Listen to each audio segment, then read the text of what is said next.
नमस्कार, बहुत स्वागत है आपका। आपके साथ मैं हूं मृदुल शर्मा। आप देख रहे हैं रिपब्लिक भारत। एग्जिट पोल पर आप हमारे साथ जुड़े थे और सबसे तेज नतीजे आपको 4 जून सुबह 6 बजे से लगातार रिपब्लिक भारत ही दिखाएगा। तो कहीं मत जाइएगा, जुड़िएगा जरूर कल सुबह 6 बजे, क्योंकि एग्जिट पोल आ गया है और एग्जिट पोल में एक बार फिर से बीजेपी और एनडीए की सरकार बनती दिखाई दे रही है।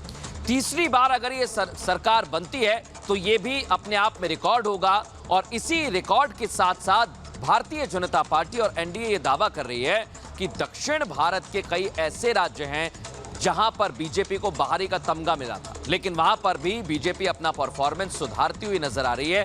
एनडीए का परफॉर्मेंस सुधरेगा तो उसे एक राष्ट्रीय पार्टी के साथ साथ ऐसा दर्जा भी प्राप्त होगा जो अच्छा परफॉर्मेंस हर एक राज्य में, हर एक इलाके में कर रही है। उसी से जुड़ी हुई ये रिपोर्ट आपको दिखाते हैं।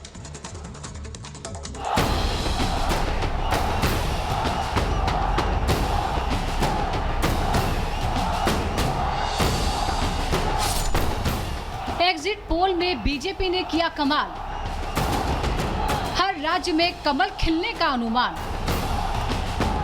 जिन राज्यों में पहले हारती थी बीजेपी, वही राज्य अब मिशन 400 के बनेंगे ध्वजवाहक।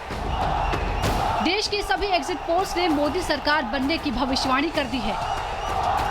अधिकतर पोल्स के अनुसार बीजेपी अकेले ही 300 से ज्यादा सीटें जीतने जा रही है। मतलब बीजेपी 2019 के अपने प्रदर्शन को न केवल पीछे छोड़ेगी, बल्कि लगातार तीसरी बार अपनी सीटें बढ़ाकर इतिहास रचने के करीब पहुंच जाएगी। एग्जिट पोल्स के अनुसार जो राज्य बीजेपी के गढ़ माने जाते थे, उन राज्यों में बीजेपी अपना प्रदर्शन दोहराने जा रही है। लेकिन चौंकाने वाले आंकड़े उन राज्यों से आ सकते हैं जहां बीजेपी की हालत कमजोर मानी जाती रही है। सबसे पहले बात पश्चिम बंगाल की। एग्जिट पोल्स के अनुसार बीजेपी बंगाल में अपना पुराना प्रदर्शन सुधार सकती है। 2019 से मिली सीटों से ज्यादा सीटें जीत सकती है बीजेपी। आंध्र प्रदेश में एनडीए को 25 में से 21 सीटें मिलने की संभावना है। तेलंगाना में 4 सीटों का आंकड़ा डबल होकर 8 हो सकता है। वहीं तमिलनाडु और केरल में भी खाता खोल सकती है बीजेपी। दोनों राज्यों में बीजेपी के वोट प्रतिशत में काफी इजाफा होने की उम्मीद है। पंजाब में अकेले लड़ने के बाद भी कुछ सीटों पर जीत की उम्मीद। नॉर्थ ईस्ट के राज्यों में भी बीजेपी अपनी सीटें बढ़ा सकती है। ओडिशा के लोकसभा परिणामों में कमाल कर सकती है बीजेपी। महाराष्ट्र, कर्नाटक जैसे राज्यों में तकरीबन ना के बराबर सीटों का नुकसान होगा। पिछले 10 वर्षों में जिस प्रकार से नरेंद्र मोदी जी की सरकार ने मिशन और विजन के साथ काम किया है, तो जनता अपना जो भी फेथ है वो मिशन और विजन वालों के साथ लगा रही है।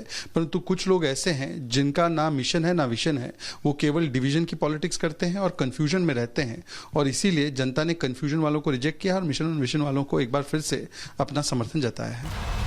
एग्जिट पोल से मिले आंकड़ों के अनुसार यूपी, एमपी, राजस्थान, गुजरात जैसे राज्यों में बीजेपी अपना पुराना प्रदर्शन दोहरा रही है, जबकि विपक्षी गठबंधन तमाम कोशिशों के बाद भी कमाल नहीं कर पाया।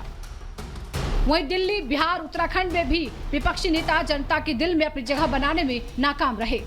खास बात यह है कि तमाम सर्वे एजेंसियां बीजेपी के प्रदर्शन को लेकर एक मत हैं। तकरीबन सभी का आकलन है कि बीजेपी तीसरी बार पूर्ण बहुमत की सरकार बनाकर इतिहास रचने जा रही है। चुनाव परिणाम कल दोपहर तक सामने आ जाएंगे। अगर एग्जिट पोल्स के अनुमानों के अनुसार ही परिणाम आए तो अपनी स्थापना के बाद पहली बार बीजेपी अखिल भारतीय पार्टी बनकर उभरेगी। Bureau report, republic Bharat.